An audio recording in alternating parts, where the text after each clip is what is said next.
Today is Thursday. It is September the 3rd, and it is a great day to be a Charger here at the Green Acres Middle School.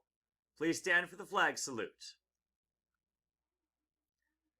Ready? Salute. I pledge allegiance to the flag of the United States of America and to the republic for which it stands, one nation, under God, indivisible, with liberty and justice for all. You may be seated. Hey, we've already taken care of RTI for this week, so just know that next week it's coming again. The end of this week, we only have 2 more weeks left in this marking period, so this is a great time for us to get ambitious and really get after it with our work. Speaking of ambition, let's talk about Magic Johnson for a minute, 5-time NBA champion. There's winning and there's losing, and in life, you have to know that both will happen.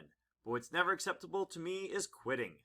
So, with that thought in mind, let's work our very best. Let's get after all those goals that we want. Let's make sure we achieve what we are seeking. All right, so we are Chargers with heart. We are honest, effective, ambitious, respectful, and thoughtful.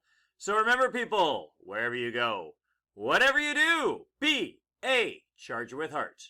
Have a great day.